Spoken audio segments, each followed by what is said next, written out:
yeah, we had some interesting findings, I think, in the marketing.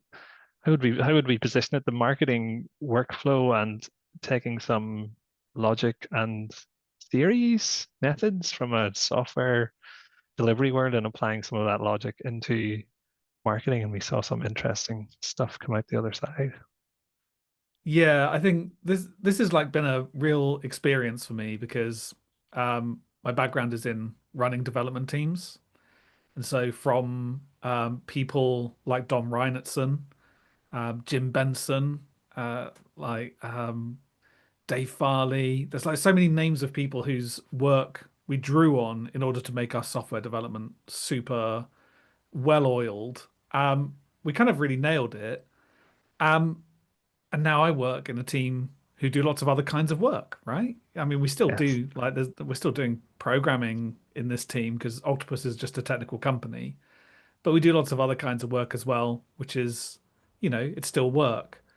And I had kind of forgotten all of the good lessons um, until a couple of weeks back when I spoke to Jim Benson, um, and he kind of acted surprised when I said, I'm really struggling with work.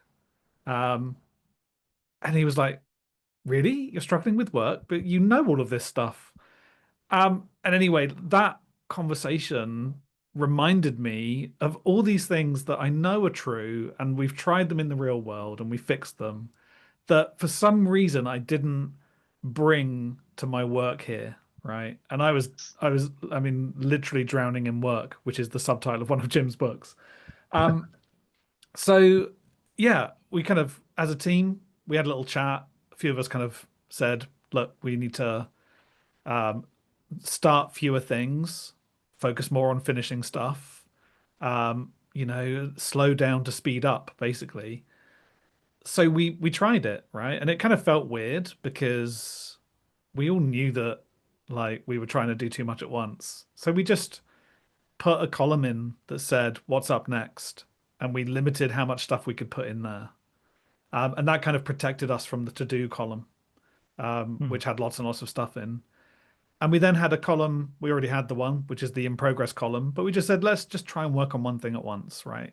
Like, let's not make it complicated. Let's just do one thing at a time and finish it, and then go to our up next column and do the next thing. Um, and it doesn't seem like a lot. Those are the only two things we did.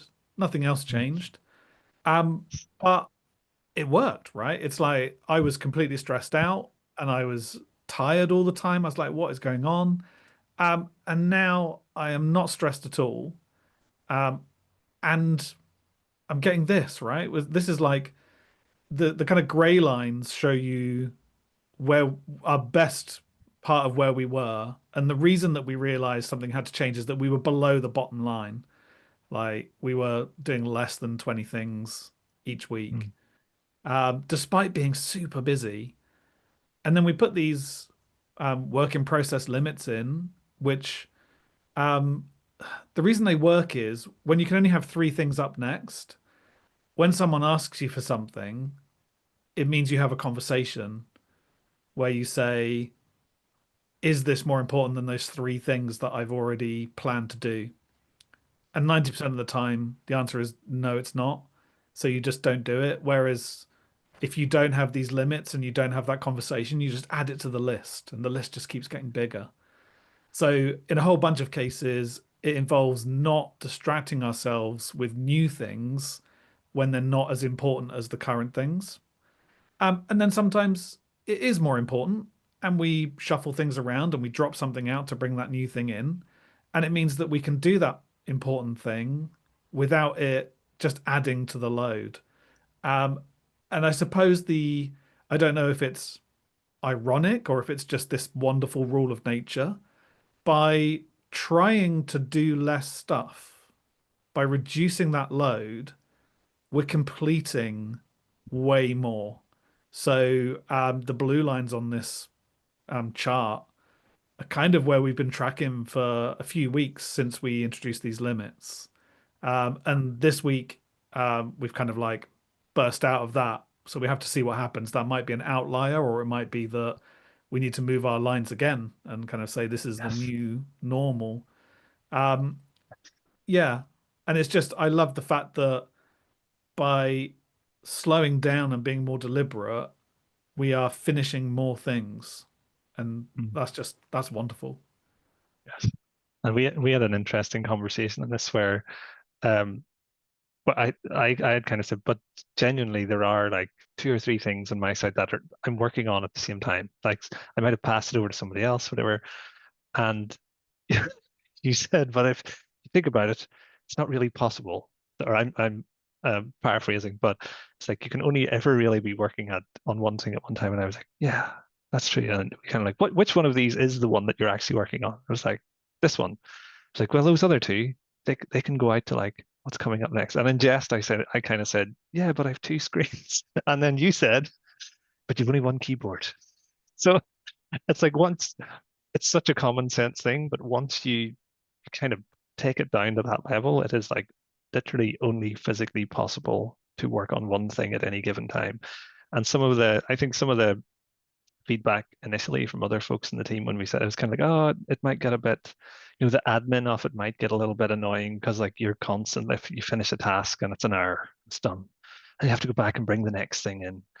But like once you start doing it, it's like you don't even notice. You're just like, okay, what's next? In there, God, okay, done. Next. And uh, the proof of the pudding is kind of in this chart. I need a Yeah. book of proverbs, but it's but It totally it's works. amazing. And Yeah. it's interesting because I mean, the first thing is the on the admin side of it, it does mean that you go back to the board to check what's next, right? You move the thing to done that you've just Yes. finished, and you get like a nice little wave of satisfaction. You've just closed something down. That feels good.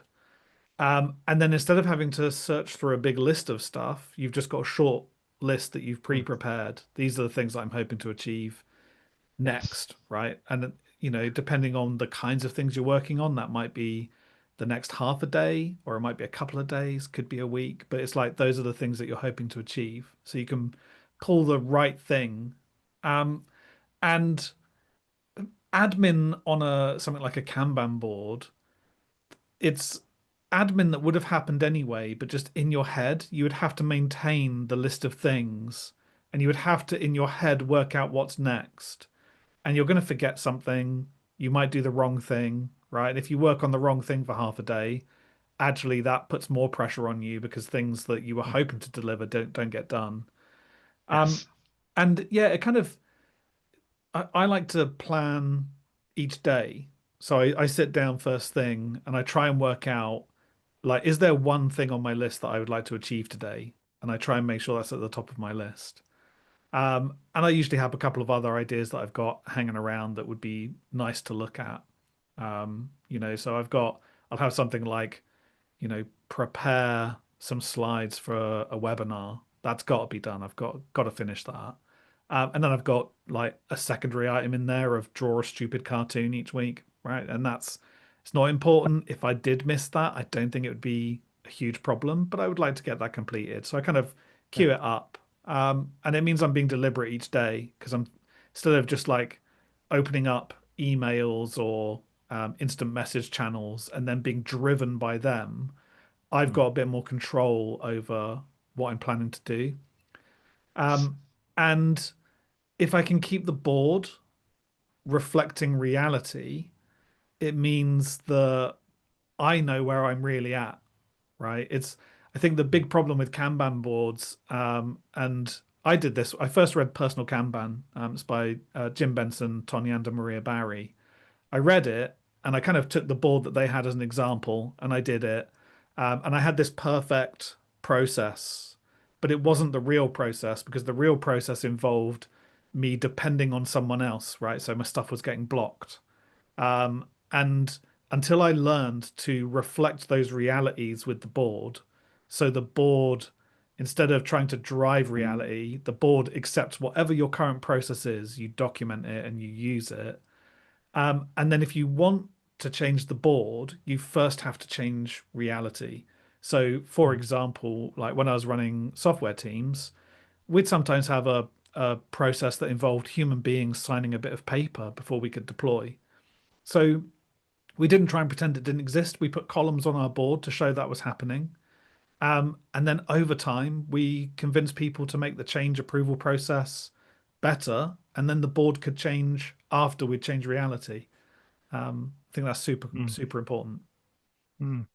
Yeah, and the one thing I've noticed, and it's only like you said, it's only been a couple of weeks, is there's a bit of a mindset shift around, uh, and sometimes it's even just thinking through things, for taking a breath, don't dive into something that's a request just has come through, but trying to avoid those, I kind of call them false starts, where you can kick off the work, but you get so far through and you're like, ah, this bit isn't quite ready, or I don't know what's the next part to finish it.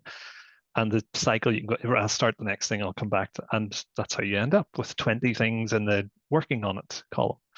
Um, and I think there's that direct correlation between, I'd also talk quite a bit about, like, things only really become valuable once you hit publish, or they go into that done column. You could do your best work on anything, and if it's only ever 50% done and not out in the world, it's not really anything. It's not providing any value to your users, customers, whatever they are, or your business, because nobody's seeing it, nobody's using it. And there's probably a good or a direct correlation there between that and software teams. It's like you could have the best feature in the world half built, but when you don't get it over the line, it's Yeah. not really doing And anything. Yeah. a competitor who has given their users an early draft and it's actually in their hands, Yeah. they're obviously the users are getting value from that because they have the feature, but Yeah. the software team get the value because the users can tell them how they feel about it and whether it's solving their problem or if they are finding sharp edges that need to be polished. Yeah. So it's everyone gets the value. That's the great thing about things being out in the world. And a lot of the stuff that we do, software is a great example. But I write articles and write research papers. Hitting publish doesn't mean you can't go back and adjust it anymore. We're not in that Yeah. world anymore where your publisher is going to print 10,000 physical copies That's and right. you'll go on tour trying to shift all of those copies and they might do another print run if you're successful. Like we're all print on demand now. So if we publish a white paper and someone says this sentence could be more clear if you edited it, we can go and do that. It's just as soft Yeah. as software now. So, you know, we Yes. we should be more brave in putting things out to get that real feedback so that we can then make it better and then take that Mhm. new better thing out to the world again. Um, That's right. Yeah. Yeah. It's there's too many cliches. Like perfection is the enemy of good. Like you can go down all of these paths, but it's so true. It's there's just a real thread of common sense running through it whenever you sort of zoom out a little bit and see it from both ends. It's like your users and customers, people who are building the stuff. There is a harmony in them getting to use the thing and then telling you, ah, this is great, but this is where I'm bumping into problems. You're like, cool. I can yeah. like that's my next in queue. I have 2 or 3 items. It's going to just make it a little bit better. Go. Yeah, and I Um, suppose um, uh, if you're thinking about what is successful, the team who has delivered one complete feature is more successful than a team that is currently working on 10, but none of them are out. And yeah, that's kind of where we had got to. We were working on 10 things at mm, once. Um, yeah, and the problem with that individually, the problem is that you feel overloaded and you're juggling a lot of thoughts in your head. So like you can feel your head is hot because it's constantly having to go over all of this stuff. Even if you're like you finish work, but your brain won't let it go because it's not organized, right? So your brain is trying to help you by like yes, burning kind of cycles thinking about it all. Um, and and so you just kind of end up in a situation where like nothing is good. And it's all because you just have missed a conversation. That's the funny thing about it is like whether you're using Kanban boards or whatever, the thing that they help is they remind you that you should speak to someone, right? So if someone says it would be great if we could have an article that explains this, right? This could be anything. Instead of just jumping onto it and thinking, oh yeah, I have to deliver another article now, you just pause and you think, do they need that right now? Is this just like something for the kind of the long wish list of things that we may or may not get to? Or is this like a crucial thing? Like, is this part of Mm. our mission right now? And if you have a board that reminds you, then you'll say to them, where does this fit with all of the other stuff?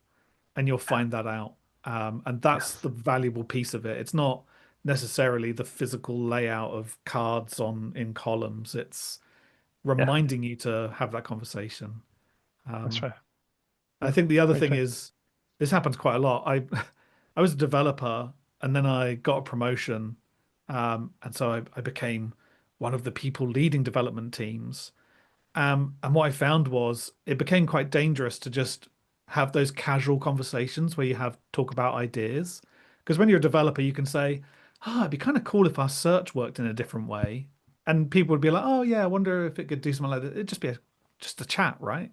No worries, just a chat. But then you get promoted, and if you say something like, "Oh, it'd be cool if our search worked in a different way," you'd then find out that three people had worked on it for 2 weeks because they thought that you were asking for this Yeah, thing.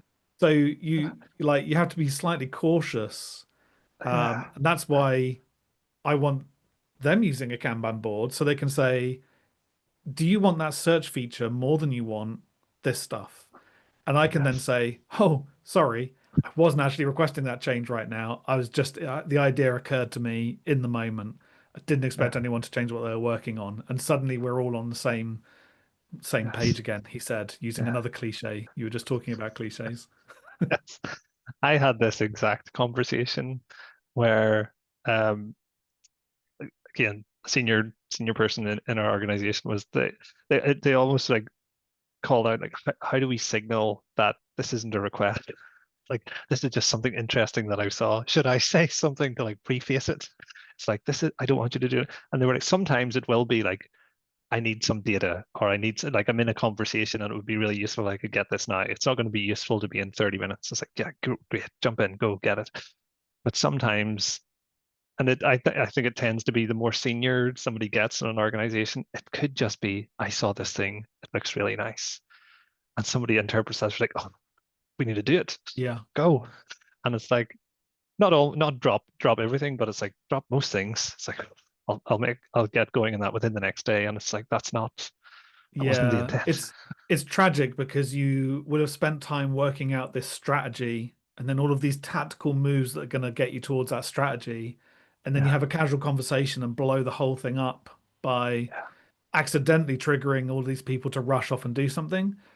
yeah, And leaders probably do need to kind of put a safe harbor statement around those yeah, conversations where you're just shooting from the hip and having ideas, or if you fire yeah, a page through where you go, I was looking on this website and their product search was really brilliant. Um, and you're putting it through there just because you're like, it's good for us to look at lots of different examples mm, to feed into yeah, our thought process. You're not really asking, can we just implement this page? So you yeah, probably have to just be super explicit about that. It's yeah, like this is just for you to see examples. Don't take yes, any action on it right now. yeah, and it works both ways, I think, as well. To be fair, there's responsibility on the people who receive that message not to always react. Sometimes you'll get an inkling if it is urgent, but ask, is it urgent? Do you need this now? Yeah. Kind of thing. And And that's where the Kanban board comes in, right? Because you yes, go to your up next column and you yeah. go, do Is you it want more us to important? redesign how this product page works? Like Yeah, now, or should it wait for these? And then it gives people an yes, opportunity to go, oh, I yeah, really didn't want anyone working on this right now. It was yeah, just, you yeah. know, And I'd had and a couple of and beers and I just said something. Don't go and spend money on it. yeah. And like the false start thing is, those are the types of requests that can become false starts really quickly. You get in a couple of days and it's like, oh, I hadn't thought about this bit. So like, if even if it isn't intended, like, yeah, I do want you to work. It's like, take a breath, ask some questions, scope it out. and hopefully you bump into that thing that will be a false start in 3 days within like 30 minutes just by asking questions. And you're like, oh yeah, let's not worry about this now. They'll pick it up and you're like, okay, cool. It's on Yeah. here. It's on the board somewhere, but it's not a priority kind of thing. So, but yeah, it's Yeah, and the proof is interesting. in the pudding. Like the graph is great because the graph is going up and to the right, and everyone loves the graph to go up and to the right. But Yes. like I mean, we've both been applying these WIP limits, and like we've both called each other out, right? When we see, oh, Yeah. you've actually got more than three things in the up next column. What's going on? Have you forgotten to have a You're conversation? you're being But unkind on yourself here, Steve. It's always me. You're very good at it wasn't my place to say. But the more important thing, not that work isn't important, but the more important thing is I am less stressed. it. Yeah, And that means that the work that I do is better quality work. And I that's right. don't feel like I'm being pressured by the next list of things. I can actually focus on this thing, finish it. I know it's the most important thing, which means Yep. I'm allowed to spend time on it. I can do it well, and I can get it into the finished zone, feel good Yep. about it, and then I can pick one more thing, bring that across. I don't actually keep filling the up next column until I do my next bit of planning. I Mm, tend to let it empty out, and that feels yes. good to me as well. But everyone can work Yes. differently with that. Yes. There's a good tip. I might start that as well. Single piece flow for the win.